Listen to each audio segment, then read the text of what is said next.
Hi everyone, this is another video about Monkey, little Michael Vaughan, who was last seen on July the 27th at his Fruitland, Idaho home.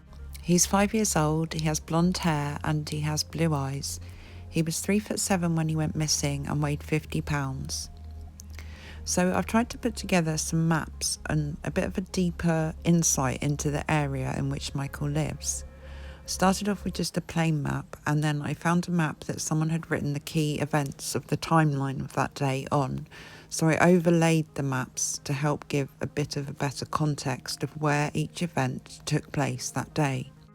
So I felt like the most important place to start was at Michael's home address. So during that day, earlier on in the day, about 12 p.m, Michael's mother had gone to work and left Tyler, Michael's dad, at home with his 3 siblings. Brandy called home at 4 p.m. that day to see how everything was going. She was on her lunch break. Tyler had just put the baby down for the nap, and Michael was in the living room playing on the Switch with his other siblings. They were on their phones, etc. So the first map I have made will show you the location of Michael's home in their neighbourhood in Fruitland, Idaho. So at 6:30 p.m, Tyler goes to check on the baby and changes the baby's diaper. It's around this point that it's believed that Michael left the house via the garage door which leads to the front yard and had wandered from the home in search of other children to play with. Between 6:30 and 6:45 p.m, at least 4 different neighbours in the neighbourhood saw Michael. He knocked on 3 different neighbours' doors and had lost a flip-flop in the middle, which was seen by another neighbour. All of the neighbours' houses have been searched and all reported that they either walked him back to his yard or watched him walk back to his yard. Michael was last seen by a neighbour heading east on southwest 9th Street. So by 6:50 p.m, Tyler had noticed that Michael wasn't in the house. So he was walking and driving around the neighbourhood, looking and calling for Michael. I've used an aerial view map of the neighbourhood just to give you a flavour of the distances he may have travelled and also the area in which Tyler was searching that evening. So the neighbourhood only has 1 entrance and exit point, along with camera footage of every person coming and going. The cameras are based on the entrance to that road that leads into that neighbourhood. It means that the police know the movement of every car at that time, including Tyler's car. At 7:04 that evening, Tyler called Brandy at work and told her that they couldn't find Michael. Brandy immediately left work and headed home. At 7:10, the 911 call is placed to the police. And Brandy arrives home at 7:15 p.m. The police are already there and there is a huge community search underway. This search has been extensive and has continued for the past 6 months. The Fruitland Police, the FBI and other investigating agencies have combed through thousands of acres. They've searched with helicopters, drones, boats, divers, dogs and on foot. And according to the Chief of Police, they are following up on every lead and tip that comes into them. So during the search, canines were used to try to track Michael's scent.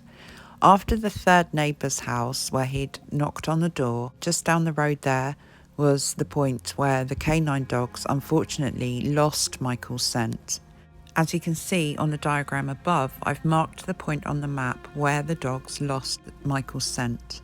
And then a closer up view on a map of where this point is in relation to the rest of the neighbourhood. So as you can see on the right hand picture, just at the top, I've marked the point where the search dogs lost Michael's scent. It's because further down this road, which is the only road that leads out of this neighbourhood, there was at the time a Honda Pilot, a white Honda Pilot with the reg 2016 to 2020 parked. Now, this vehicle was not known in the area and the CCTV from the house opposite did capture this vehicle. The police are looking to trace the driver of this vehicle and obviously the vehicle itself, because it was seen leaving the area at 6:47 p.m, which is of course around the time that Michael Vaughan disappeared from the neighbourhood. They have been putting pictures out of this white Honda that they are wanting to trace, and anyone with any information about this Honda should call the Fruitland Police Department.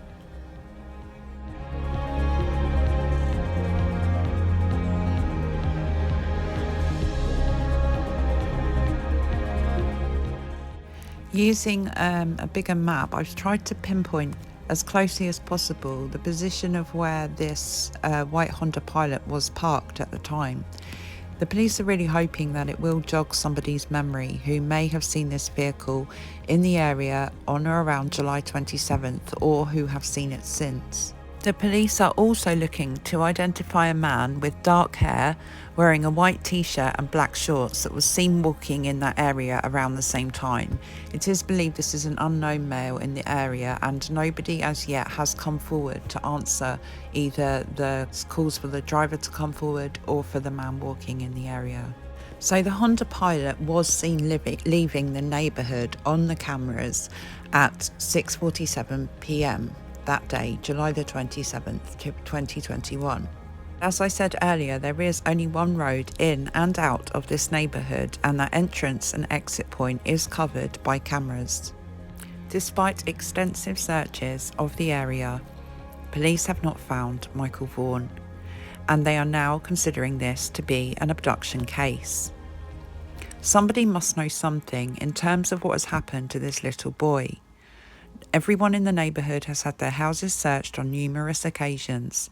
The police are leaving no stone unturned. Fruitland is 6 miles away from state lines in Oregon, and billboards have gone up across the county and across the area to try to help to find Michael Vaughan. The reward currently stands at over £52,000 for any tips that lead to the safe return of Michael Vaughan. Thank you for watching my video. Please contact the Fruitland Police Department if you have any information pertaining to the whereabouts of Michael Vaughan.